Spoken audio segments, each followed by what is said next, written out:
Assalamualaikum warahmatullahi wabarakatuh. Selamat datang kembali bersama saya Fik Project Continue. Di kesempatan kali ini kita akan membahas mengenai dari aplikasi Kredivo. Jika Kredivo belum lunas, apakah bisa pinjam kembali Bang? Untuk kalian yang memiliki pertanyaan seperti itu, jadi ada beberapa ketentuan. Jika kalian sudah melakukan pengajuan di pinjaman tunai Kredivas, kita tidak bisa melakukan pengajuan kembali yang kedua. Nah, di sini saya akan contohkan, dan di sini untuk transaksi saya masih ada pinjaman tunai dari Kredivas ya. Dan ini adalah yang saya maksud untuk kalian yang mungkin ingin melakukan pinjaman tunai dari pinjaman Kredivas. Namun untuk layanan ini sudah kita gunakan untuk pengajuan dan belum lunas, ini tidak bisa kita gunakan yang kedua. Karena untuk ketentuannya kita hanya bisa menggunakan pinjaman ini hanya satu kali. Nah, seperti ini untuk notifnya. Kamu cuma bisa ambil satu pinjaman tunai, kamu masih bisa berbelanja di berbagai merchant favoritmu. Benar sekali, setelah kita melakukan pinjaman tunai, kita tidak bisa melakukan pengajuan kembali. Namun untuk sisa limit tersebut dapat kita gunakan untuk checkout ataupun pembayaran belanja seperti di Tokopedia, kemudian belanja di TikTok juga, kemudian pembayaran dengan pembelian pulsa, pembayaran dengan scan QR, dan belanja di aplikasi Shopee. Untuk video itu sudah saya buat keseluruhan juga untuk cara berbelanja di Shopee, Tokopedia ataupun TikTok sesuai dengan platform yang kalian suka.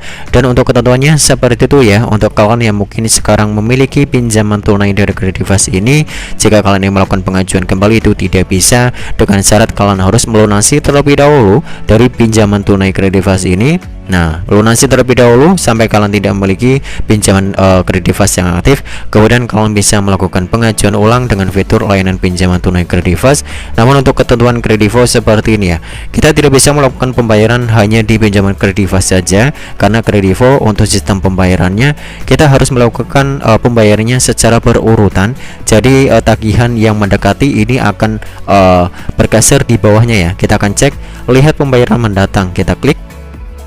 Oke, nanti urutannya seperti ini. Kita tidak bisa melakukan pembayaran misalnya dari Kredivas juga tidak bisa, hanya Kredivas kemudian pilih Kredivas itu tidak bisa, karena Kredivo kita harus melunasi terlebih dahulu dari pinjaman yang paling dekat. Nah, ini tepat di tanggal 24 Januari. Nanti untuk jatuh temponya perbelanjaannya kita akan bayar di tanggal 24 Januari. Nanti kita harus bayar ya. Ini yang paling dekat di tanggal 24 Januari. Kemudian di tanggal 29, di tanggal 3 Februari, kemudian tanggal 23 Februari sampai seterusnya. Nah, itu untuk ketentuan Kredivo, jadi jangan disalahpahami. Untuk kalian harap gunakan limit sebaik mungkin. Jika memang tidak ada kebutuhan mendesak, jangan gunakan terlebih dahulu, dan mungkin kalian boleh ambil layanan ataupun nominal tertentu.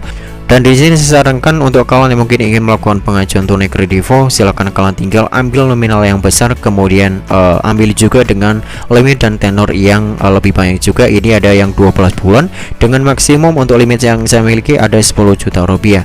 Untuk kesimpulannya seperti itu saja. Buat kalian yang mungkin masih ada beberapa pertanyaan, silakan bisa sertakan saja di bawah kolom komentar. Semoga informasinya bermanfaat. Sampai jumpa kembali di video saya selanjutnya. Bye bye.